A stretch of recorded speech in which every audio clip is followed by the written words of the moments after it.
Pois é que vamos em 20 de julho. Sabem vocês, esta quadra histórica ela é complexa, né? E ela, penso eu, não está dada para o mundo da economia, da política, da sociologia. Ela também está dada para esses ramos do conhecimento.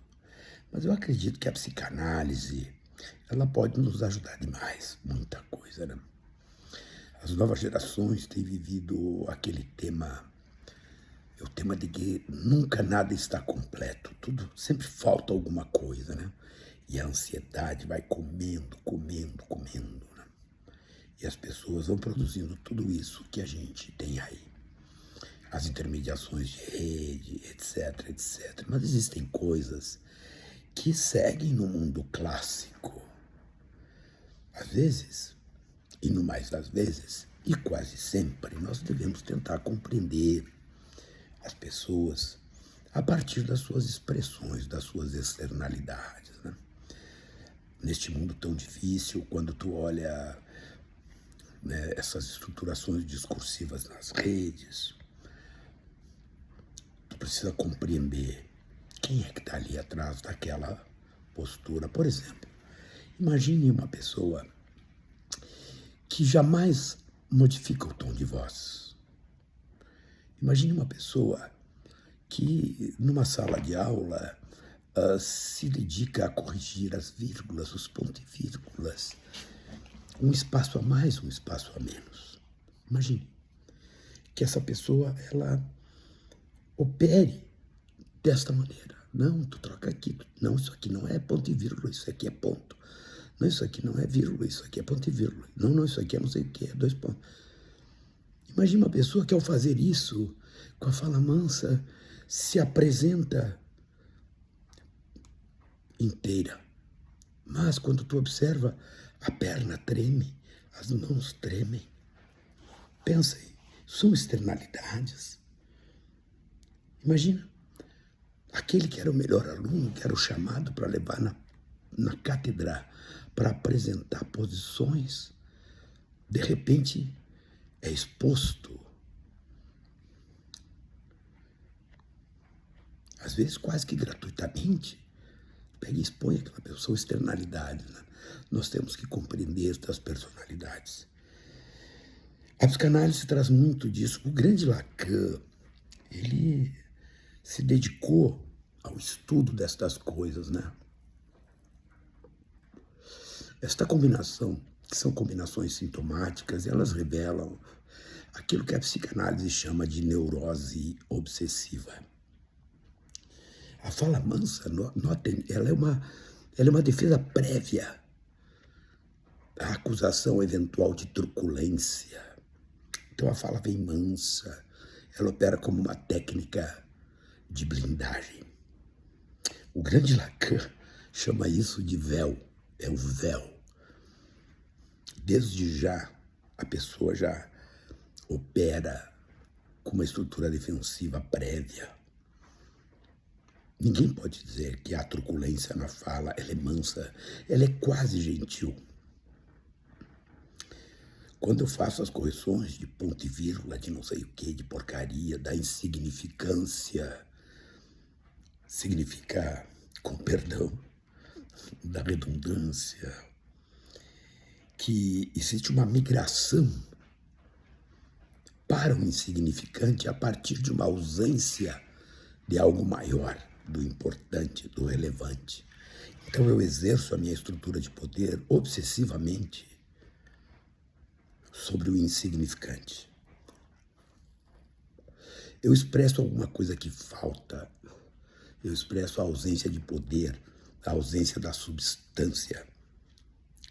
O obsessivo, percebam, aquele que padece de neurose obsessiva, ele não governa nada de relevante, mas ele estabelece a sensação de governança sobre o irrelevante, sobre o detalhe, sobre a porcaria, sobre aquilo que incomoda o outro, mas que não muda nada na vida de nenhum outro. Isso é um sintoma clássico, né, da neurose obsessiva. Vejam, quando as estruturas corporais começam a tremer, a demonstrar fragilidades, é o corpo desmentindo aquelas ações. Porque na medida em que eu sou poderoso quando ajo sobre o insignificante, na medida em que eu estou protegido contra eventuais acusações de autoritarismo, etc. e tal, pela fala gentil, pelo véu que esconde aquele desejo autoritário, o corpo começa a dizer que a fala está se estabelecendo, segundo Lacan, no lugar do mestre. Porque quem fala não é o mestre. Esta pessoa assume a posição como se fosse o mestre, porque quer fazer o discurso do mestre. E ao não conseguir, o corpo a desmente. O neurótico obsessivo é assim. É o furo do outro, como diz Lacan. É o mestre na voz daquele que quer ser o mestre, mas não é. E isso leva a um tipo de postura, é quase que sempre assim, de desconstrução daqueles que sempre protegeram o neurótico obsessivo. Observem, o manejo daqueles que protegeram o neurótico obsessivo, ele se estabelece a partir de posturas que não se importam com a integridade simbólica daqueles que sempre estiveram ao lado do neurótico obsessivo compulsivo. Compulsivo não só neurótico obsessivo. O compulsivo ele traz um outro elemento. Mas o neurótico obsessivo ele caminha para esse espaço. Quando eu estabeleço relações com quem me protege, eu gero aquilo que a psicanálise vai chamar de uma relação de dívida simbólica.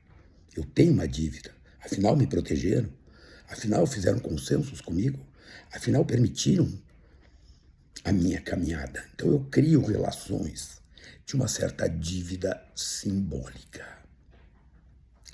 O neurótico compulsivo, estou com esse troço compulsivo na cabeça, porque eu andei estudando esse negócio agora. O neurótico obsessivo, ele precisa romper esta relação de dívida simbólica, porque ele não deve nada a ninguém, ele se acha o mestre e age substituindo o discurso do mestre a partir do domínio que concretamente exerce sobre a insignificância, sobre a porcaria, sobre o nada, com a fala mansa, com a fala gentil, com a fala previamente protegida. Por isso ele treme. Por isso, fisicamente, ele se denuncia. Então, vejam, o neurótico obsessivo, por uma questão de tempo, ele vai trair aqueles que o protegeram, ou aqueles que o estão protegendo. E as pessoas, elas não vão entender exatamente o que está acontecendo. E por que isso está acontecendo? Isso acontece por aquilo que Lacan chama de a realização do furo do mestre. Eu falo como se mestre fosse, mas mestre nunca foi. Portanto, eu domino o insignificante. Por que eu estou falando tudo isso, gente? Porque não há como construir a caminhada nesses tempos atuais sem compreender os motivos, os mecanismos, a mecânica da ação política de certas pessoas que são ou podem ser devastadoras. Pouca gente se dedica a estudar esse negócio, eu tenho esse problema. Às vezes eu vou estudar por que certas pessoas que estão no meu entorno agem desta ou daquela maneira. Se eu vou mudar, eu não sei, acho que não vou mudar, porque isso precisa divã, isso precisa psicanálise. Mas eu preciso criar elementos mínimos de proteção. Repito, se nós não nos dermos conta, não nos atentarmos a determinadas posturas, aos porquês estas posturas se concretizam, as coisas podem ficar mais feias do que já são. Vamos lá, boa semana, uma semana que tende a ser chuvosa em Porto Alegre.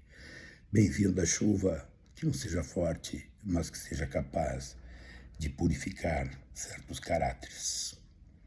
Não acredito que purifique, mas pelo menos que dê um bom banho de água gelada. Abraço, vamos lá.